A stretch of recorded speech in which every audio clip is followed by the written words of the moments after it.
آپ نے کپڑے کی ایک دھجی شرمگاہ کے اوپر رکھ لی، جیسے آپ مثال کے طور پر خواتین کو بکنی میں دیکھتے ہیں۔ لیکن جب ہم نے کہا سینہ شرمگاہ ہے تو اب لازماً جو سینے کا درز یا کلیوج ہے اس کو چھپانا بھی حکم کی پھر منشا ہوئی۔ سلامتی ہے ان آنکھوں پہ جو ہدایت پہ نظریں جمائے بیٹھی ہیں، ان کانوں پہ جو ذکر خیر کے منتظر رہتے ہیں، اور ان قدموں پہ جو ہدایت کی راہ پہ گامزن ہے۔ خان صاحب السلام علیکم، بہت شکریہ آپ کے وقت کا۔ خان صاحب آپ کو یاد ہوگا آخری نشست میں ہم نے سورہ نور کے حوالے سے اور سورہ نور اور سورہ احزاب کے پس منظر میں کیا فرق ہے، کس طریقے سے احکام دیے گئے اس کو آپ بیان کر رہے تھے۔ ایک ہدایت زیر بحث آ گئی تھی، اسی کلام کو پیچھے سے جوڑ کے اگر آپ مزید آگے بات بڑھائیں تو۔ یہ بات تو میں نے واضح کر دی تھی کہ یہ سورہ نور ہے جو مجھے، آپ کو، عام لوگوں کو ہدایات دے رہی ہے، اور یہاں کیا بیان کیا جا رہا ہے؟ مرد و زن کے اختلاط کے آداب بیان کیے جا رہے ہیں۔ جی، یہ بات کہاں سے شروع ہوئی ہے؟ یہ بدکاری کی سزا سے شروع ہوئی ہے۔ چنانچہ ہم نے دیکھا کہ جب وہ مضمون ایک خاص جگہ پر پہنچا تو قرآن مجید نے یہ بتایا کہ اب تم لوگ ان آداب کا لحاظ کیا کرو، جب تم گھروں میں جاؤ تو اجازت لے کے جایا کرو۔ اجازت کیسے لینی ہے، اس کے آداب کیا ہیں، وہ ہم زیر بحث لا چکے، اس کو استیزان کہتے ہیں۔ اس کے بعد اب مردوں کو خطاب کر کے اور عورتوں کو خطاب کر کے ہدایات دی جا رہی ہیں، اور الگ الگ خطاب کیا ہے۔ جی، یہاں یہ بات بھی میں پھر ایک مرتبہ دہرا دوں کہ یہ جو ہدایات ہیں یہ جس طرح بیوت مسکونہ کے لیے ہیں اسی طرح بیوت غیر مسکونہ کے لیے بھی ہیں۔ اس لیے جن لوگوں نے یہ خیال کیا ہے کہ یہ گھر سے متعلق ہے، ان کی بات قرآن مجید کی روح سے صحیح نہیں ہے۔ قرآن نے یہاں گھروں کا ذکر بھی کر دیا ہے، اور بیوت غیر مسکونہ یعنی یہ ہوٹل، یہ سرائے، یہ دفاتر جہاں پر لوگوں کا ملنا جلنا ہوتا ہے، ان کا ذکر بھی کر دیا ہے۔ یہ بتا دیا ہے کہ جو گھر ہے جہاں رہتے ہو وہاں اجازت لے کے جانا ہے، اور اس کے آداب کیا ہے۔ یہ بتا دیا ہے کہ جو اس طرح کی جگہ نہیں ہے وہاں اجازت لینے کی ضرورت نہیں ہے۔ اب عورتیں وہاں بھی ہوں گی، عورتیں یہاں بھی ہوں گی، مرد وہاں بھی ہوں گے، مرد یہاں بھی ہوں گے۔ تو جہاں مرد و عورت کے اختلاط کا کوئی مسئلہ پیدا ہوگا وہاں کن آداب کا لحاظ رکھنا ہے۔ تو پہلی چیز بیان ہوئی تھی غض بصر، اس پر ہم نے بہت تفصیل کے ساتھ یہ سمجھا کہ غض بصر کا مطلب کیا ہے۔ یعنی آنکھوں کو بچا کے رکھنا ہے، آنکھوں میں آوارگی نہیں ہونی چاہیے، وہ خط و خال کا جائزہ لینے والی نہیں ہونی چاہیے۔ یعنی اس سے مراد یہ نہیں ہے عربیت کی روح سے کہ آپ اپنی آنکھیں زمین پر گاڑ دیں اور ٹھوکر کھا کے گر جائیں۔ یعنی وہ آنکھیں ہونی چاہیے کہ جو شرفاء کی شرفاء پر اٹھتی ہیں۔ ہم اپنی بہنوں کو بھی دیکھتے ہیں، ماؤں کو بھی دیکھتے ہیں، ہم اپنے بزرگوں کو بھی دیکھتے ہیں، تو جو نگاہیں شرم و حیا کے ساتھ بات کرتی ہیں، جن میں آوارگی نہیں ہوتی، وہ نگاہیں ہونی چاہیے۔ اس لیے ہم نے تفصیل کر دی، اور رسالت مآب صلی اللہ علیہ وسلم نے اپنے عمل سے بھی اس کی تعلیم دی کہ جب نگاہ بہک رہی ہو تو پھر چہرہ موڑ لینا چاہیے۔ چنانچہ وہ آخری واقعہ جو پیش آیا اور روایتوں میں بیان ہوا ہے حجۃ الوداع کے موقع پر، کہ ایک صحابی رسالت مآب صلی اللہ علیہ وسلم کے پاس کھڑے ہوئے ایک خوبصورت عورت کو اس طرح دیکھ رہے تھے جس طرح دیکھنا نہیں چاہیے، تو رسول اللہ صلی اللہ علیہ وسلم نے ان کا رخ موڑ دیا۔ بعض روایتوں میں آتا ہے 3 دفعہ انہوں نے دیکھا، آپ نے 3 دفعہ موڑ دیا۔ جی، وہ بار بار دیکھ رہے تھے تو آپ نے ان کا رخ موڑ دیا۔ تو غض بصر کا مطلب یہ ہے، یعنی آپ کی نگاہ میں حیا ہونی چاہیے، آپ کی نگاہ آوارہ نہیں ہونی چاہیے، آپ کی نگاہ خط و خال کا جائزہ لینے والی نہیں ہونی چاہیے، وہ ایک شریف النفس انسان کی نگاہ ہونی چاہیے، مرد ہے تو اس کی بھی، عورت ہے تو اس کی بھی، دونوں کو ہدایت کی۔ اس کے بعد ہم یہاں پہنچے تھے کہ دوسری ہدایت حفظ فروج کی ہے۔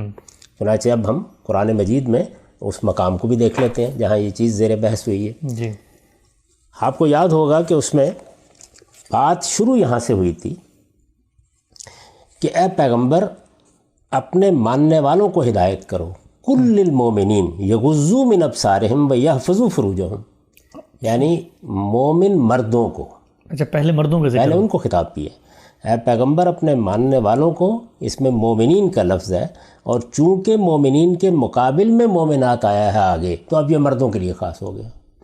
ویسے تو عربی زبان میں اگر آگے عورتوں کا ذکر نہ ہوتا تو یہ سب کے لیے تھا، حکمن شامل تھے، لیکن قرآن مجید نے یہاں تصریح کر دی ہے اس بات کی کہ وہ عورتوں کو بھی یہی حکم دے رہا ہے، مردوں کو بھی یہی حکم دے رہا ہے۔ تو ارشاد فرمایا کہ اپنے ماننے والوں کو ہدایت کرو کہ ان گھروں میں عورتیں ہوں تو اپنی نگاہیں بچا کر رکھیں۔ کون سے گھر؟ خواہ وہ رہنے کے گھر ہیں، خواہ وہ بیوت غیر مسکونہ ہے، دفاتر ہیں، سرائے ہیں، وہ جگہ ہیں کہ جہاں ملنا جلنا ہوتا ہے، اپنی نگاہیں بچا کر رکھیں۔ ہم اس کی وضاحت کر چکے۔ دوسری ہدایت کیا ہے؟ اور اپنی شرمگاہوں کی حفاظت کریں۔ شرمگاہوں کی حفاظت کریں، یہ بڑی غیر معمولی تعبیر ہے.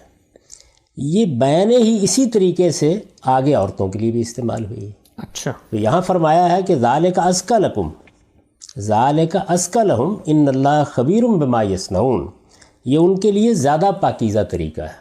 یہ قرآن مجید کا خاص اسلوب ہے کہ وہ جو دین کا مقصد ہے، یعنی دین میں ہدایات جس چیز کو پیش نظر رکھ کے دی گئی ہیں اس کو نمایاں کرتا رہتا ہے. تو یہاں پر یہ فرمایا، آپ کے ذہن میں ہوگا کہ وہاں جب سورہ احزاب میں اسی نوعیت کی ہدایات زیر بحث تھیں تو کہا تھا کہ ذالکم اطہر لقلوبکم وقلوبہن، تو وہاں پر اس طریقے سے اس کو بیان کیا تھا.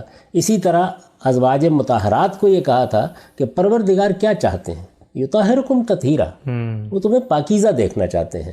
تو دین میں تمام ہدایات میں جس چیز کو ہدف اور نصب العین کی حیثیت حاصل ہے وہ تزکیہ ہے، پاکیزگی ہے. تو یہاں بھی اس کی طرف توجہ دلائی اور پھر فرمایا کہ ان اللہ خبیر بما یصنعون، اس میں شبہ نہیں کہ جو کچھ وہ کرتے ہیں اللہ اس سے خوب واقف ہے. یہ اس لیے کہ یہاں جو ہدایات دی جا رہی ہیں وہ باطن سے بھی متعلق ہے اور ظاہر سے بھی متعلق ہے. تو باطن و ظاہر کو جاننے والا کون ہے؟ اللہ پروردگار عالم. تو اس طرف توجہ دلائی. اس کے بعد وہی الفاظ دہرائے ہیں، وَقُلْ لِلْمُؤْمِنَاتِ يَغْضُضْنَ مِنْ أَبْصَارِهِنَّ وَيَحْفَظْنَ فُرُوجَهُنَّ، اور اے پیغمبر آپ اپنے ماننے والی عورتوں کو بھی، ایمان والی عورتوں کو بھی ہدایت کر دیں کہ وہ بھی اپنی نگاہیں بچا کر رکھیں اور اپنی شرمگاہوں کی حفاظت کریں. تو ایک ہی الفاظ، ایک ہی اسلوب، وہ مردوں کے لیے، یہ عورتوں کے لیے.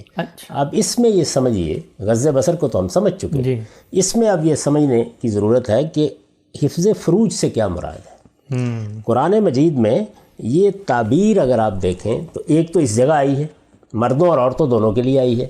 اس کے علاوہ یہ تعبیر سورہ معارج اور سورہ مومنون میں بھی آئی ہے. اچھا، انہی الفاظ کے ساتھ وہاں پر الا کے ساتھ تضمین ہو گئی ہے، الا علی ازواجہم. جی. چنانچہ وہاں اس کا مدعا بدکاری تک محدود ہو گیا ہے.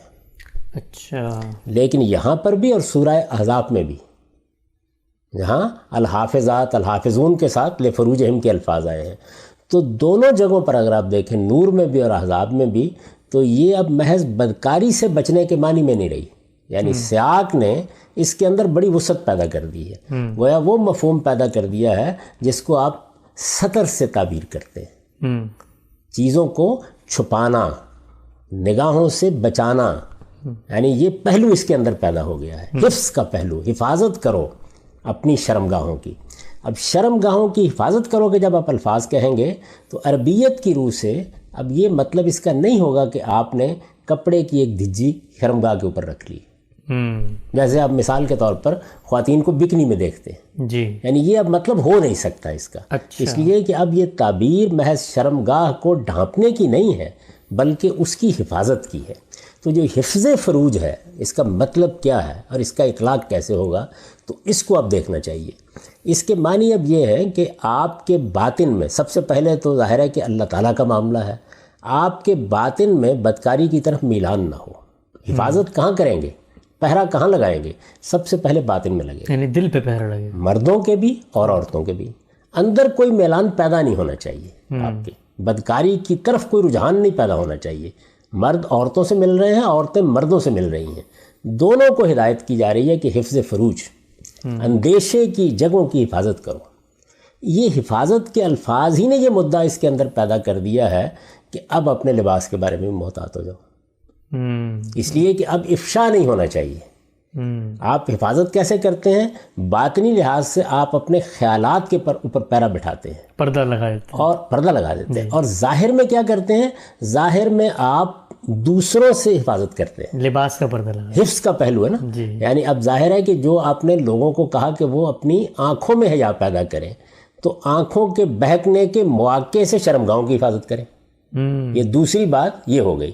تو بہکنے کے مواقع سے جب آپ نے حفاظت کرنی ہے تو اب یہ لباس سے متعلق بھی حکم ہو گیا. یعنی اسی وجہ سے جہاں میں نے اس کو بیان کیا ہے تو وہاں پر یہ واضح کر دیا ہے کہ اس کا مطلب یہ ہے کہ بات صرف اتنی نہیں رہی کہ بدکاری سے بچو، بات اتنی بھی نہیں رہی کہ آپ بدکاری کا میلان نہ پیدا ہونے دو، بلکہ اس سے آگے بڑھ کر یہ الفاظ تقاضا کر رہے ہیں کہ تمہارا لباس ایک بدکبارہ کا لباس نہیں ہونا چاہیے. یہ لباس شائستہ، مہذب، صنفی اعضاء کو ڈھانپنے والا ہونا چاہیے. جب آپ اس طرح کی ایک اصولی ہدایت دیتے ہیں تو ظاہر ہے کہ یہ سوال پیدا ہو جاتا ہے کہ یہ اصولی ہدایت اب جب قبول کی جائے گی تو اطلاق کا مسئلہ پیدا ہوگا نا، اپلیکیشن، جی، اپلائیڈ ہونا ہے اس بات نے. تو اگر تو اس کی اپلیکیشن کو اللہ کے پیغمبر نے بتا دیا ہو تو بحث ختم ہو جائے گی. اگر آپ نے اس کو اجتہادی طور پر کرنا ہے تو کوئی اصول طے کریں گے نا جس کی بنیاد پر کریں گے. تو اب آپ دیکھیے کہ ایک چیز یہ ہے کہ آپ اپنی شرمگاہ کو ڈھانپ لیں. میں نے عرض کر دیا کہ حفظ فروج میں یہ تقاضا پورا نہیں ہوا محض، کیونکہ حفاظت کا ہے، اس میں حفاظت کا پہلو ہے. ہم سے کوئی اور لفظ آ سکتا تھا ڈھانپنے کے لیے؟ استطار کے الفاظ تھے، سطر کا لفظ تھا، ڈھانپنے کے لیے عربی زبان میں اسی طرح سے غطا کا لفظ موجود تھا، بہت سے الفاظ تھے تو وہ استعمال کیے جا سکتے تھے، وہ نہیں استعمال کیے. حفظ فروج کا لفظ استعمال کیا ہے اور بڑی بلیغ تعبیر ہے یہ. اب یہ حفظ فروج میں اب آپ اس کو متعین کریں گے نا، تو ہم جب دین میں کسی چیز کو اجتہادی طور پر بھی متعین کرتے ہیں، یعنی اللہ تعالیٰ نے ایک ہدایت دے دی، مثال کے طور پر اللہ تعالیٰ نے یہ کہہ دیا کہ تمہارے سیاسی نظم کی بنیاد امرہم شورا بینہم پر ہوگی. اب جب اس کا آپ اطلاق کریں گے کسی معاشرے کے اوپر تو وہ اجتہادی اطلاق ہوگا، لیکن اس اجتہادی اطلاق کا کوئی پرنسپل طے کریں گے نا پہلے، کیسے کرنا ہے آپ نے، یعنی حفظ کو کیسے متعین کیا جائے. تو میں نے عرض کیا تھا ایک تو اس کا باطن ہے کہ شرمگاہوں میں کوئی میلان نہیں پیدا ہونا چاہیے. اب جب ظاہر میں آپ آئیں گے تو ظاہر میں ظاہر ہے اس کا تعلق لباس سے پیدا ہو جائے گا. ڈھانپنا ہے اب، تو محض شرمگاہ کو ڈھانپنے سے حفظ کا تقاضا پورا نہیں ہوتا. حفظ کا تقاضا پورا ہوگا تو آپ کو لازمی طور پر کچھ مراحل میں اس بات کو سمجھنا پڑے گا. اور یہ دین کے سبا حکام میں. اچھا، کیسے؟ یعنی جب آپ دین میں کوئی حکم دیتے ہیں تو ایک تو اس کا وہ پہلو ہوتا ہے جس میں وہ چیز متعین ہو کر فرض ہو جاتی ہے، واجب ہو جاتی ہے، لازم ہو جاتی ہے. پھر اس کے بعد اس کی بہتر صورتیں ہوتی ہیں. اسی سے دین میں دو اصطلاحات وجود میں آئی ہیں، فرض و واجب، آپ کہتے ہیں نا یہ نماز فرض ہے، اور مستحبات، پسندیدہ چیزیں. تو یہاں اب حفظ فروج میں جو اصولی بات کہی گئی ہے اس میں ہمیں دونوں چیزوں کو متعین کرنا ہوگا. یعنی حفظ فروج کا لازمی تقاضا کیا ہے، اس کے مستحب تقاضے کیا ہے، دونوں چیزیں متعین کی جائیں گی. اور یہ آپ دیکھیے دین کے تمام احکام میں، یعنی آپ نماز پڑھتے ہیں تو نماز آپ پر فرض کی گئی ہے. آپ جانتے ہیں کہ فجر کی 2 رکعتیں فرض ہیں، ظہر کی 4 فرض ہیں، عصر کی 4 فرض ہیں، عشاء کی 4 فرض ہیں، مغرب کی 3 فرض ہیں. لیکن اس کے ساتھ آپ نوافل پڑھتے ہیں، یہ مستحبات ہیں، پسندیدہ چیزیں ہیں. اسی طرح کا معاملہ روزے میں ہے. رمضان کے روزے فرض کیے گئے ہیں لیکن آپ ایام 20 کے روزے رکھتے ہیں، دوسرے بعض روزے رکھتے ہیں، نفل روزے. گویا ایک طریقے سے وہ استحباب ہے، وہ بہتری ہے جس کو آپ اختیار کرتے ہیں. اسی طریقے سے آپ الٹ کر دیکھیں تو دین میں جو چیزیں ممنوع قرار دی گئی یعنی حرام قرار دی گئی ہیں، ان کے ساتھ بہت سی چیزیں حرام تو نہیں ہیں لیکن ناپسندیدہ ہیں. تو وہاں پر بھی 2 مراحل پیدا ہو جاتے ہیں، حرمتیں، مکروہات. یہاں پر بھی 2 چیزیں پیدا ہو جاتی ہیں، فرائض و واجبات اور مستحبات، مطلب پسندیدہ چیزیں. اس کو آپ اصول کے لحاظ سے ذہن میں رکھیے گا. ٹھیک. اب جب ہم پلٹ کر واپس آتے ہیں تو یہ معلوم ہوتا ہے کہ حفظ فروج میں پھر کیا طریقہ اختیار کیا جائے.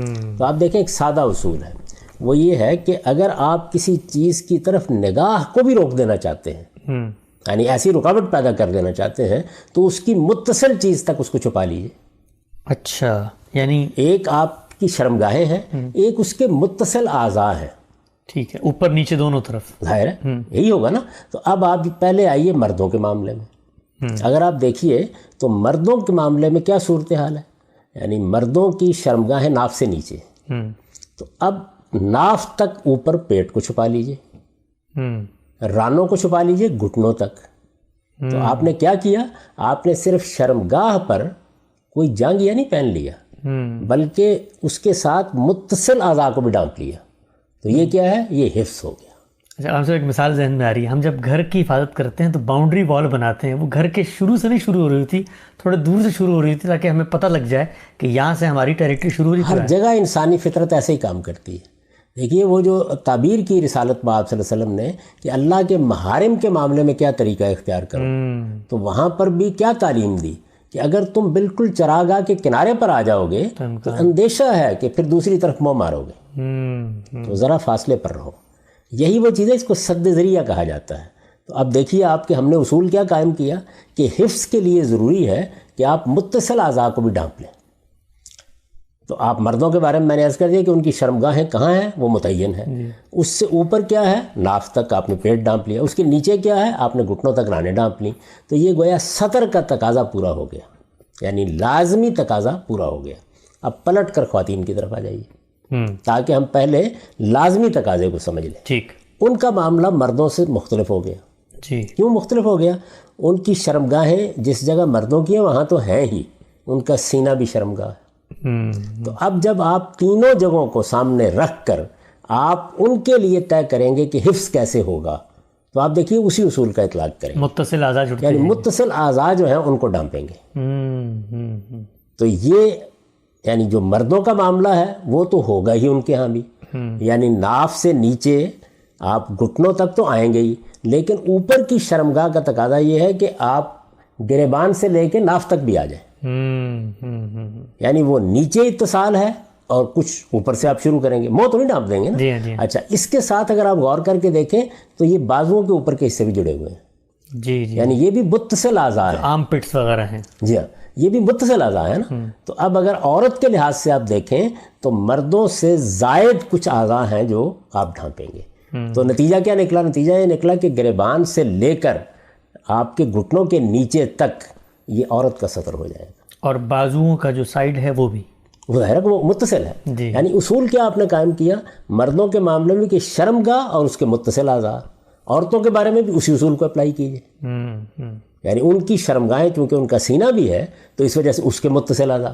ٹھیک. تو اب جب آپ اس اصول کو اپلائی کریں گے تو بالکل سائنٹیفک طریقے سے متعین ہو جائے گا کہ اصل میں حفظ کا اطلاق لازمی طور پر کس پر ہوگا.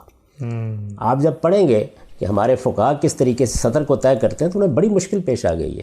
یعنی کوئی دائیں سے روایت کوئی بائیں سے روایت لیتے ہیں، اور وہ روایات بھی آپ جانتے ہیں کہ سند کے اعتبار سے بھی کوئی ایسی کبھی نہیں ہوتی. یہ بنیادی پرنسپل ہے.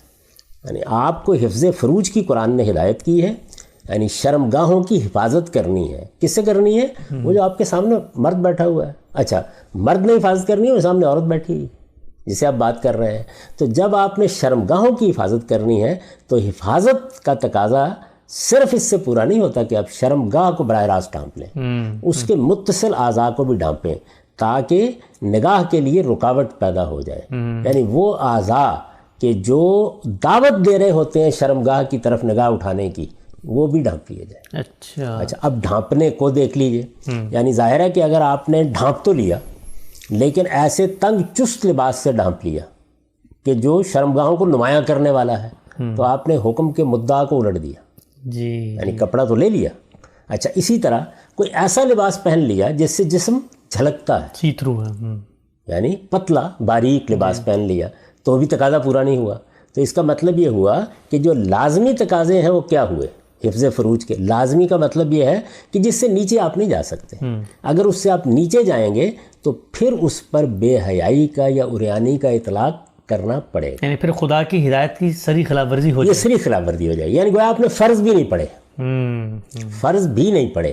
تو اب دیکھیے دونوں کی جانب بالکل متعین ہو گیا کہ آپ نے شرمگاہوں کے متصل اعضاء مرد کے ڈھانپنے ہیں، شرمگاہوں ہی کے متصل اعضاء عورتوں کے ڈھانپنے ہیں. متصل یعنی جو شرمگاہ کے ساتھ ملے ہوئے اعضاء ہیں. تو وہ آپ خواتین کے دیکھیے تو یہ بازوؤں کے اوپر کا حصہ بھی اس میں شامل ہو جائے گا. یہ شرمگاہ تو شامل ہی ہوگی، اس کے ساتھ پیٹ بھی ناف تک شامل ہو جائے گا، اور ناف سے نیچے گھٹنوں تک پہلے ہی موجود ہے. تو یہ لباس گویا سطر بن گیا. لازمی طور پر خواتین کو اپنے جسم کے ان حصوں کو ڈھانپنا اور مردوں کو. ٹھیک. یہ سوال میں اس لیے پوچھ رہا ہوں یہاں پہ، اگرچہ اس میں شرم و حیا کے پہلو ملحوظ رکھیں گے ہم، وہ یہ ہے کہ جب ہم کہتے ہیں لازم ہے یہ، تو اب ہم نے جو متصل چیزیں تھیں ان کو تو کہہ دیا کہ مثلا شرمگاہ سے نیچے بھی شرمگاہ سے اوپر بھی سینہ بھی شرمگاہ ہے. لیکن جب ہم نے کہا سینہ شرمگاہ ہے تو اب لازماً جو سینے کا درز یا کلیوج ہے اس کو چھپانا بھی حکم کی پھر منشا ہوئی. لازماً وہ تو میں وہی تو عرض کر رہا ہوں. میں تو یہ عرض کر رہا ہوں کہ وہ تو یعنی خود سینہ ہے. یہاں تو جو اصول ہم نے قائم کیا وہ یہ ہے کہ متصل اعضاء کو چھپایا جانا چاہیے. وہ گردن کے نیچے سے شروع ہو جانا چاہیے. گردن کے نیچے سے شروع ہو جانا چاہیے. یعنی آپ منہ تو نہیں ڈھانپ لیں گے اس کے لیے، لیکن گردن کے نیچے سے بہرحال شروع ہو جانا چاہیے تاکہ اس طرف توجہ کو روکا جا سکے. ٹھیک. اس طرف توجہ مبذول نہ ہونے پائے، اس کے رستے میں گویا ایک رکاوٹ یا آڑ کھڑی کر دی جائے.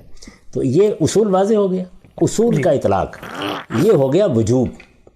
لزوم، یعنی یہ تو لازم ہے مجھے بھی اور آپ کو بھی، مردوں کو بھی اور عورتوں کو بھی اس سطر کا لحاظ رکھنا ہے۔ اس کے بعد میں نے گزارش کی تھی کہ ہمارے پورے دین میں یہ ہوتا ہے کہ ہم وہاں نہیں رکیں گے جہاں کم سے کم مطالبہ پورا ہو گیا، یعنی فرض ہی نہیں پڑیں گے۔ ہمیں تعلیم دی گئی ہے کہ اس کے بعد آدمی کو دین کے حکم کے امتثال میں تھوڑا سا آگے بڑھنا چاہیے، یعنی اب یہ لازم تو نہیں رہا۔ آپ جانتے ہیں کہ رسالت مآب صلی اللہ علیہ وسلم کے پاس ایک بدو نے آ کے پوچھا تو آپ نے بتایا یہ فرائض ہے، تو اس نے کہا میں نہ اس میں کمی کروں گا نہ زیادتی، تو آپ نے فرمایا یہ جنت میں جانے والا ہے، دیکھ لو اس کو اس میں۔ تو جب آپ نے فرض پورا کر دیا تو تقاضا تو پورا ہو گیا، اب آپ پہ نکیر نہیں ہو سکتی، یعنی آپ کو اب یہ نہیں کہا جا سکتا کہ آپ حیا کے یا عفت کے آداب کی خلاف ورزی کر رہے ہیں۔ یہ مردوں کے لیے بھی عورتوں کے لیے بھی متعین ہو گیا، لیکن آگے بڑھنا چاہیے نا۔ شائستگی، تہذیب، ثقافت، اس کا حسن، یہ اسی حفظ فروج کو سامنے رکھ کر کچھ مزید تقاضے بھی کرے گا۔ وہ تقاضے کیا ہوں گے؟ مستحب تقاضے، یعنی وہ فرض و واجب نہیں ہوں گے، مستحب پسندیدہ چیزیں۔ آپ تھوڑے آگے بڑھے تو دیکھیے، سب سے پہلے مردوں کے اوپر آ جائیے۔ کیا یہ حقیقت نہیں ہے، یہ واقعہ نہیں ہے کہ ہم اس طرح ناف سے گھٹنوں تک لنگوٹی باندھ کے تو نہیں پھرتے؟ یعنی میں چونکہ دیہاتی پس منظر رکھتا ہوں تو مجھے یہ معلوم ہے کہ جب کام کرنے کے لیے باہر جاتے تھے یا کھیتوں میں کام کر رہے ہوتے تھے تو اتنا ہی لباس ہوتا، سر کے اوپر جب چارے کا گٹھا اٹھا کے لا رہے ہوتے ہیں تو اتنا ہی لباس ہوتا ہے، کم و بیش، گرمی سردی اس میں یہ چل رہا ہوتا ہے۔ لیکن جیسے ہی آپ محسوس کرتے ہیں کہ مجھے ذرا ملنا ہے دوسروں سے، تو ایک تہذیب کا تقاضا لباس میں پیدا ہوتا ہے۔ لباس زینت بھی ہے اس کا دوسرا پہلو، لیکن ایک تہذیبی تقاضا پیدا ہوتا ہے۔ تو ہم یہ دیکھا کرتے تھے کہ مرد لوگ بھی، یعنی خود میرے والد یہی کرتے تھے، انہوں نے گرمیوں میں عام طور پر اسی طرح تہمت باندھا ہوا ہوتا تھا اور وہ گھٹنوں تک ہی ہوتا تھا، گھٹنوں سے ذرا نیچے اور بس ناف تک، تو اسی میں بیٹھے ہوئے ہوتے تھے۔ تو ایک صدری سی ہوتی تھی بنی ہوئی، وہ پہن لیتے تھے، وہ کپڑے کی ویسٹ کوٹ ٹائپ سی، ہاں بھائی اس طرح بنی ہوتی تو اس میں جیبیں بنی ہوتی تھیں، وہ پہن لی جاتی۔ تو اب کیا ہوا؟ گویا آپ اب استحباب میں داخل ہو گئے۔ اچھا، اسی طرح اب خواتین میں آ جائیے۔ خواتین میں جب آپ آئیں گے تو آپ کہیں گے کہ یہ یہاں تک تو خیر اتصال کی وجہ سے ڈھانپنے ضروری ہی تھے بازو، آگے تک بھی تھوڑے سے ڈھانپ لیں۔ اچھا، یہ جو آپ نے نیچے تک لباس پہنا تھا یہ پنڈلیوں میں بھی تھوڑا سا نیچے چلا جائے۔ تو کیا ہوا؟ وہی چیز جو صدری پہن کے پوری ہو گئی مردوں کے ہاں، وہ خواتین کے ہاں بھی پوری ہو گئی۔ تو ایک پہلا مرحلہ تھا وجوب کا، لزوم کا، جس کو ہر حال میں ملحوظ رکھنا تھا۔ اب یہ آپ ذرا تہذیبی معاملے میں چلے گئے، گویا آپ نے جو پسندیدہ لباس ہے یا لباس میں یا حفظ فروج میں پسندیدہ چیزیں بھی کرنی شروع کر دیں، یعنی لازم سے بہتر کی طرف، لازم سے بہتر کی طرف چلے گئے۔ لیکن بہتر کے بعد بہترین بھی ہوتا ہے۔ تو بہترین کیا ہوگا یعنی مردوں اور عورتوں میں؟ تو آپ اس بات کی تائید کریں گے کہ بھائی بہترین کا بھی ہمیں فطری شعور حاصل ہے۔ یعنی ہم کیا ہر موقع کے اوپر ایک صدری پہن کر اور نیچے تہمت یہاں تک باندھ کر ہی جاتے ہیں؟ نہیں، اب پورا لباس آ جاتا ہے۔ تو پورا لباس آپ اندازہ کیجئے کہ مردوں کا کیا ہوگا، بھائی ایک پورا قمیص پہنیں گے، نیچے کو پاجامہ پہنیں گے، کوئی پتلون پہنیں گے، اچھا تہمت بھی باندھنا ہے تو ذرا نصف ساق تک نیچے چلا جائے گا۔ اور آپ جانتے ہیں کہ اس سے پہلے تو مرد عام طور پر سر بھی ڈھانپتے تھے، یعنی پورا لباس سمجھا اس کو جاتا تھا۔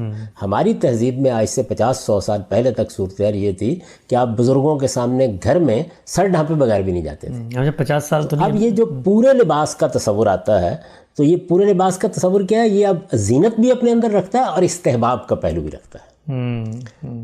تو استحباب کی بہترین صورت کیا ہوگی کہ آپ نے پورا لباس پہن لیا۔ میں یہ مردوں کی بات کر رہا ہوں۔ تو 3 مراحل پیدا ہو گئے۔ یعنی مردوں کے لیے وجوب کا دائرہ کیا تھا؟ ناف سے گھٹنوں کے نیچے تک یہ سطر تھا، لازم تھا، یہ ہر حال میں ڈھانپنا ہے۔ گھروں میں بھی لوگ آتے تھے اسی طریقے سے، عورتوں سے بھی بات کرتے تھے، رستے میں بھی ملتے تھے، یعنی یہ تو لازم ہو گیا۔ لیکن اس لازم تک آپ نہیں رکیں گے، آپ اس سے آگے تہذیب کا تقاضا۔ کس چیز کی تہذیب؟ آپ کے حفظ فروج کے اس عمل کی تہذیب۔ یعنی تہذیب کیا ہوتا ہے؟ کسی چیز کو بنانا، سنوارنا، بہتر کرنا۔ تو آپ نے بہتر کر کے کیا کیا؟ ایک صدری پہن لی یا قمیص پہن لیا، یا چلیے وہ ایک کوئی بغیر بازوئے کی شرٹ پہن لی، میں مرد کی بات کر رہا ہوں، اور مزید آگے بڑھے تو پورا لباس پہن لیا۔ تو 3 چیزیں ہو گئی۔ آپ یہ دیکھیے کہ اس میں پہلی کیا ہوگی؟ وجوب اور لزوم، یعنی یہ تو ہونا ہی چاہیے۔ دوسری کیا ہوگی؟ یہ بہتر ہے۔ تیسری یہ کیا ہوگی کہ یہ تو بہترین ہے، یعنی استحباب کے تقاضے بھی پورے ہو گئے.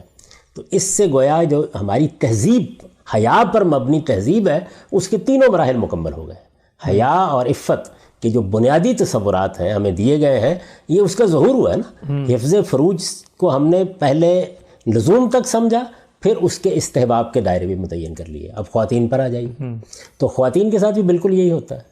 یعنی جو آپ کا لزوم کا دائرہ تھا وہ تو یہاں سے لے کر گھٹنوں کے نیچے تک مکمل ہو گیا. آپ نے دیکھا بہت سی جگہوں کے اوپر اسکرٹ پہنتی ہیں خواتین. اس میں کیا ہوتا ہے، یعنی بازو بھی ہوتے ہیں، اس کے اندر یہ سارا جسم بھی ڈھانپا ہوا ہوتا ہے. آپ ملکہ برطانیہ کا لباس دیکھ لیجیے، وہ عام طور پر ایسے ہی پہنتی ہیں. اچھا، لیکن پنڈلیاں کچھ تھوڑی سی نمایاں ہوتی ہیں. تو اگر آپ نے پنڈلیاں بھی ڈھانپ لیں اور یہاں تک بھی آپ کا لباس یعنی بازو بھی یہاں تک آ گئے، تو اس کا مطلب یہ ہے کہ آپ بہتر میں داخل ہو گئے. اب آپ استحباب کے دائرے میں خاتون داخل ہو گئی. اور اگر اس نے اس سے آگے بڑھ کر سر کو بھی ڈھانپ لیا، کوئی اسکارف لے لیا، دوپٹہ لے لیا، تو اب تو بہترین صورت ہو گئی نا، لباس مکمل ہو گیا. تو ہم نے مرد کے لباس کی تکمیل بھی اسی طرح کی، عورت کے لباس کی تکمیل بھی اسی طرح کی. ٹھیک. اچھا عام صاحب، یہاں دو سوالات جو ہے نا، وہ آپ کی بات اگر جاری ہے تو اس کو جاری رکھیں، ورنہ میں دو سوال پوچھ سکتا ہوں. آپ پوچھیں. ایک بڑا اصولی سوال اس پورے تصور پہ جو آپ نے پیش کیا ہے، اور جو اعتراض عام طور پہ کیا جاتا ہے، اس میں یہ بڑا نمایاں پہلو ہے کہ بھئی غامدی صاحب، دین کے اندر جو چیزیں لازم تھیں ان کو نکال کے لوگوں کو بتا دیتے ہیں، جبکہ علماء یہ کرتے ہیں کہ وہ جو مطلوب چیز ہے وہ بتاتے ہیں کہ بھئی سب کچھ ڈھانپو، کیونکہ اگر سفر سب کچھ ڈھانپنے سے شروع ہوگا تو اس کا خاتمہ کوئی انکار کرے گا تو لزوم پر ہوگا. آپ شروع لازم سے کرتے ہیں اور آگے بہترین کی طرف لے کے جاتے ہیں، تو کوئی آدمی تو پھر لازم بھی رہے گا، وہ آگے جائے گا. یہ انسانی فطرت کے بالکل خلاف ہے. آپ نے یہ دین چند لوگوں کو نہیں بتانا، خانقاہ میں بیٹھے ہوئے لوگوں کو نہیں بتانا، اس کو ساری دنیا نے اختیار کرنا ہے. اس وجہ سے جو پیغمبر کی بتائی ہوئی ترتیب ہے وہ ہے ہی یہی کہ آپ لزوم سے شروع کریں گے، استحباب کی ترغیب دیں گے. آپ دیکھیے کہ وہ جو بدو کے ساتھ گفتگو ہے وہ بھی یہی ہے. خود رسالت مآب صلی اللہ علیہ وسلم نے جس موقع پر توجہ دلائی ہے ہمیشہ وجوب سے شروع کیا ہے اور استحباب کی طرف گیا ہے. یعنی آپ ساری زندگی میں دیکھ لیں. اچھا، میں آپ سے عرض کرتا ہوں کہ اس کے کتنے شدید نقصانات ہوتے ہیں اگر آپ غلط طریقہ اختیار کریں. آپ یاد کریں ذرا اس بات کو کہ ہم نے جب شعور کی آنکھ کھولی آج سے 50-60 سال پہلے، تو کیا سنا؟ ظاہر کہ والدین بچوں کو نماز کا تو بتاتے ہیں نا. مذہبی گھرانے تھے ہمارے، تو ہمیں بتایا گیا کہ عشاء کی نماز 17 رکعت ہے. ہاں بالکل. مسجد میں گئے تو وہاں بھی یہی لکھا ہوا تھا. یعنی مجھے ابھی تک یاد ہے کہ گاؤں کی مسجد میں جا کے جب میں نے دیکھا تو اس میں ایک چارٹ بنا ہوا تھا، اس میں بھی عشاء کی 17 رکعتیں تھیں. میں ابھی باقی کی بات نہیں کر رہا. ایک نماز کو لے کے ذرا تحلیل کیجئے اس بات کی. اب تحلیل کیجئے آپ علم کی روشنی میں، تو صورتحال کیا بنتی ہے.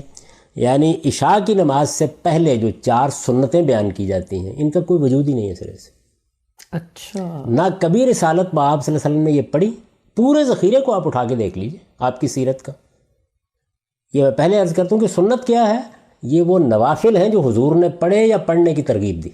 یعنی آپ نے 4 رکعت نماز عشاء کی مقرر کی فرض، جیسے ہم نے یہاں متعین کیا نا کہ حفظ فروج میں فرض و واجب کیا ہے، تو نماز میں فرض کیا ہے 4 رکعتیں عشاء کی. ایک نماز کو لے لیں، اس سے ساری بات سمجھ میں آ جائے گی. 4 رکعتیں تھیں وہ ہمیں پڑھنا تھی، لازماً پڑھنا تھی. اگر وہ نہیں پڑھیں گے تو ماخوذ ہوں گے، پوچھا جائے گا، سوال کیا جائے گا. اس سے پہلے رسالت مآب صلی اللہ علیہ وسلم نے نہ کوئی 2 یا 4 رکعتیں پڑھی عشاء سے پہلے، نہ کبھی پڑھنے کی ترغیب دی. پورا ذخیرہ اس سے بالکل خالی ہے. اچھا، ہمارے علماء نے وہ بھی شامل کر دی. اب آپ آگے بڑھیے تو اس کے بعد کیا ہے، 2 رکعتیں آپ عشاء کی پڑھنے کے بعد پڑھتے ہیں. یہ وہ رکعتیں ہیں جس کی حضور نے ترغیب بھی دی، جو آپ پڑھتے بھی تھے. تو آپ کی پوری نماز رسالت مآب صلی اللہ علیہ وسلم کی عشاء کی نماز کیا ہوتی تھی؟ 6 رکعتیں. یعنی 4 فرض کی رکعتیں اور 2 نفل آپ پڑھتے تھے، جو چونکہ آپ نے پڑھے تو اب ان کو سنت کہا جاتا ہے. تو میں کیا کروں، یعنی لوگوں کو یہ بتاؤں کہ رسول اللہ صلی اللہ علیہ وسلم کی نماز کیا تھی، یا 17 رکعتوں سے شروع کروں؟ تو جس کو 17 کہیں ڈر کے مارے پڑے گا. ہمارے علماء نے کیا کیا کہ ایک تو وہ 4 پہلے شامل کر دیں بعض ضعیف روایتوں کی بنیاد کے اوپر. آگے کیا کیا، آگے یہ ہے کہ نفل بھی رکھ دیے. یعنی جو حضور نے نہ کہے کبھی نہ کبھی پڑھے. تو آپ دیکھیے کہ اس پر 2 نفل پڑھے جاتے ہیں، پھر اس کے بعد 3 وتر پڑھے جاتے ہیں. وتر کیا تھے؟ وہ تہجد کی نماز تھی. یعنی بالکل ثابت ہے یہ بات کہ تہجد کی نماز ہے جو رسالت میں آپ صلی اللہ علیہ وسلم پر فرض تھی، صحابہ اکرام شوق سے پڑھنے لگ گئے۔ جب انہوں نے پوچھا کہ ہم بعض اوقات اٹھ نہیں سکتے، یعنی ان میں سے بعض نہیں، تو آپ نے ان کو عشاء کے بعد پڑھنے کی اجازت دے دی۔ وہ جو اجازت جس روایت میں نقل ہوئی ہے اس کے الفاظ بھی یہ ہیں کہ اگر تمہیں یقین ہو کہ تم تہجد کے وقت اٹھو گے تو پھر اسی وقت پڑھو۔ اچھا، لیکن اگر تمہیں شبہ ہے کہ نہیں اٹھ سکو گے تو پھر عشاء کے بعد پڑھ سکتے ہو۔ تو ہم نے وہ کیا کیا، اس کی کم سے کم مقدار کیا تھی 3 رکعت، اس کو وتر کے نام سے عشاء کی نماز کا حصہ بنا دیا۔ اچھا، اس کے بعد بھی 2 نفل، وہ 2 نفل کہاں سے آئے؟